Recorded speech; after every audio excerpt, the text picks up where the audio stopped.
Bonjour, aujourd'hui on se déplace sur le stand de la Côte d'Ivoire, le stand des escargots dont on vous parlait il y a quelques jours. Alors vous voyez là normalement les gros escargots à quoi ils ressemblent et notre interlocuteur va nous expliquer un peu son stand. Bonjour Monsieur Nda. Bonjour mesdames. Comment allez-vous? Je vais bien. Alors aujourd'hui on s'est déplacé sur votre stand. Oui. Alors montrez-nous, expliquez-nous vraiment l'escargot, détaillez-nous, on veut en savoir plus. Donc voilà, ça c'est l'escargot géant d'Afrique, c'est l'espèce Achatina achatina. Vous voyez, cet escargot peut atteindre environ 500 grammes à l'âge adulte. Et vous avez tout ce qui est dans l'escargot qui est consommable et qui apporte un bien-être à la population.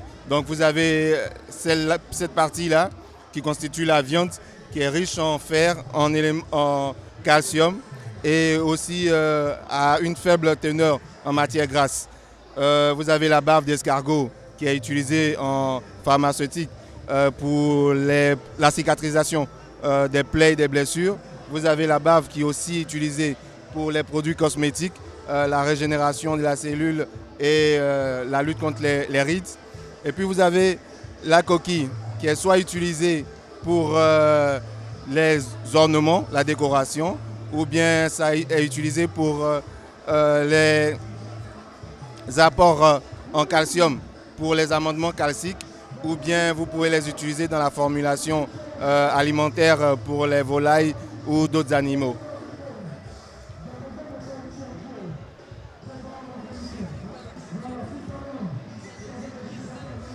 Non, ça c'est une espèce de forêt, donc elle ne détruit pas les cultures. Généralement, vous les avez, elles participent au bien-être de la forêt, de la biodiversité et aussi la reconstitution des sols.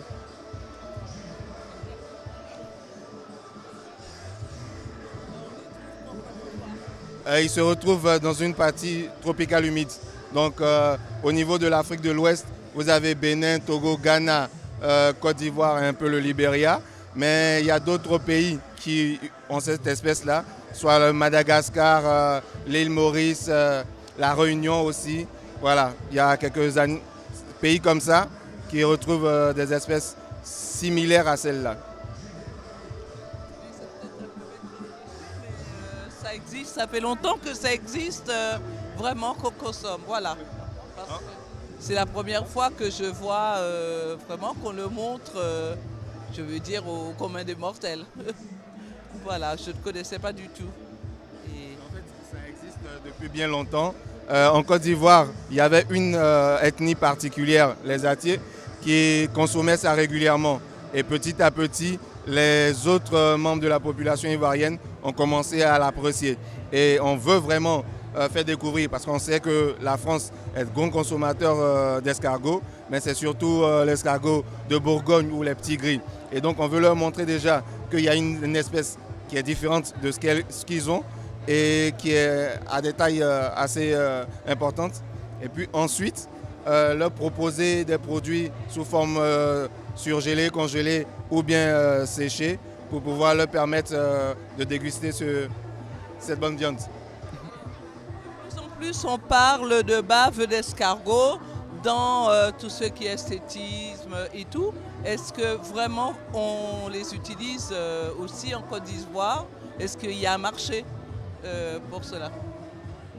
En fait, en Côte d'Ivoire, les cosmétiques ont commencé à s'intéresser à la bave d'escargot et donc à l'intégrer à leur formulation pour des produits de leur gamme.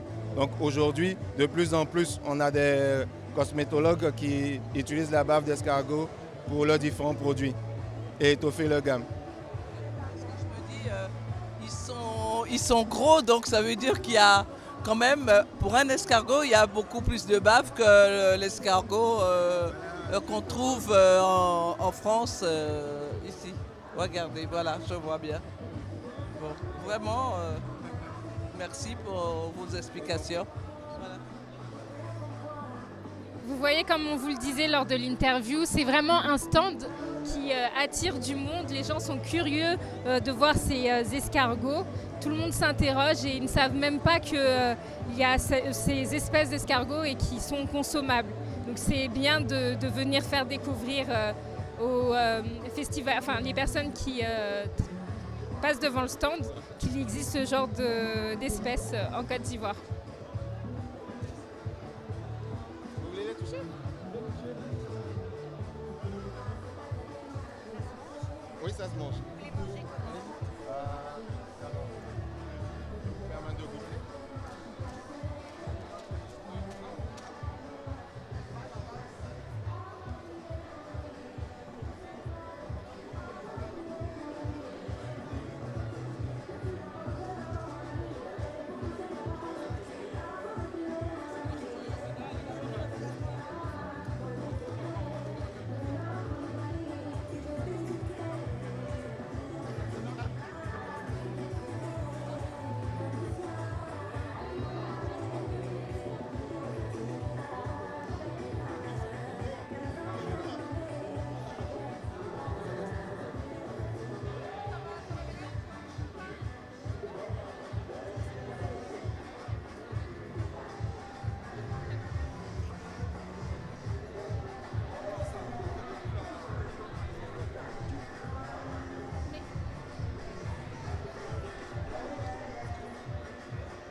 C'est ici. Après, on parle l'autre côté. On a parlé hier. Est-ce qu'on parle de quoi?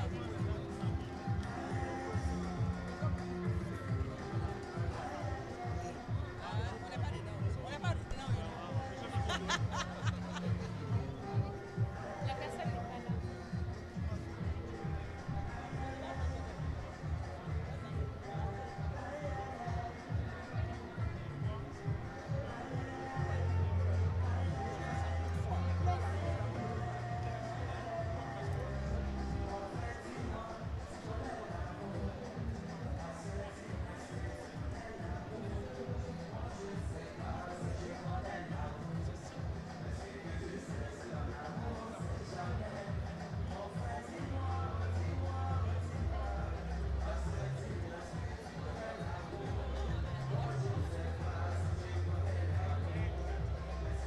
Nous continuons notre visite et nous sommes actuellement sur le stand de Madame Fanny qui va nous présenter tous ses produits et tout ce qu'elle veut nous faire découvrir au Salon de l'Agriculture.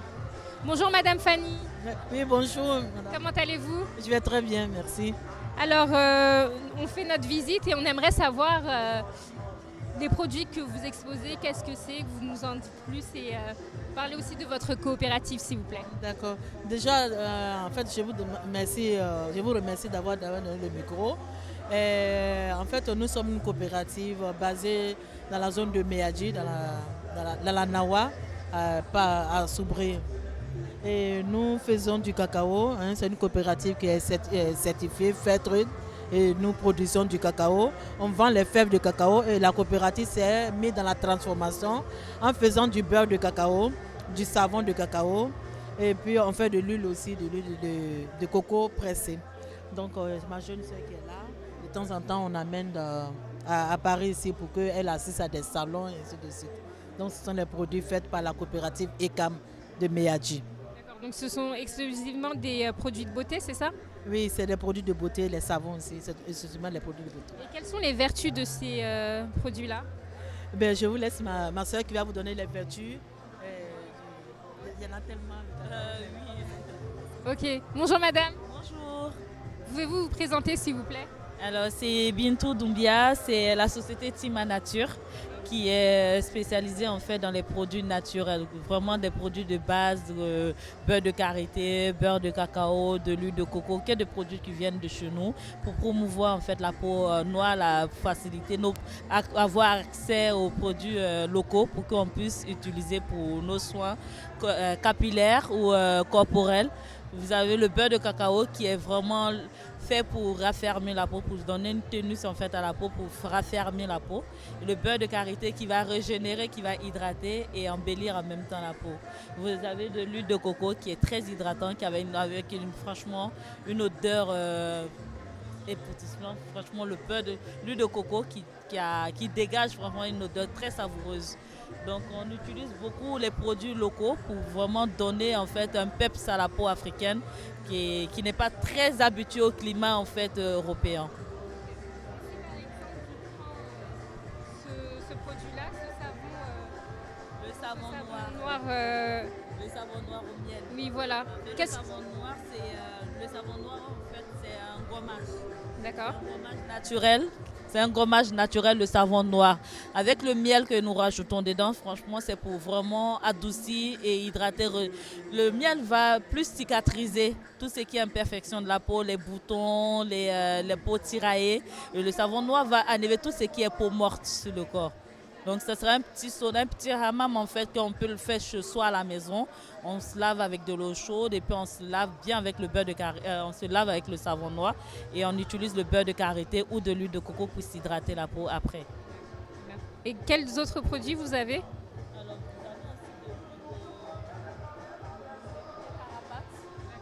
L'huile de carapate, en fait, c'est pour tout ce qui est soins capillaires. On peut l'utiliser pour le corps, mais surtout les cheveux, parce que ça va donner un boost en fait pour faire pousser les cheveux. C'est pour vraiment donner en fait la tonicité aux cheveux pour qu'ils puissent pousser facilement. Et c'est vraiment très lourd comme huile, donc ça va hydrater bien les cheveux et protéger les cheveux tout au long de la journée. Ça vient d'où ça? Ça vient de la Côte d'Ivoire, Guadeloupe, Martinique. Vous pouvez trouver en fait dans les pays tropicaux, mais en fait le plus souvent pour moi c'est Côte d'Ivoire. Côte d'Ivoire. Ouais. Ok, donc la carapate, c'est comment en fait? Comment on obtient cette En fait qui pousse un peu. Soit vous avez la plantation De façon sauvage en Côte d'Ivoire, donc ça sèche. Nous, on va, avec l'association des femmes qu'on a, on va cueillir ces grains sèches-là et que maintenant, on va essayer de travailler dessus, ça démolit, jusqu'à obtenir l'huile au chauffage surtout. Ok, très bien. Merci beaucoup. Et est-ce que vous avez un dernier message à passer par rapport à votre coopérative, vos produits? Oui, ben ça c'est une opportunité qu'on a. Le salon c'est une opportunité avec vos voix aussi. C'est une opportunité. Vous avez vu que moi je suis en Côte d'Ivoire, j'ai fait la production du cacao et on a du cacao, du coco qui est là et elle qui est ici à Paris. Et on lui amène nos produits et puis elle fait la promotion de notre cacao à travers sa société Tima Nature. On vous remercie pour cette présentation. Bonne journée, bon salon.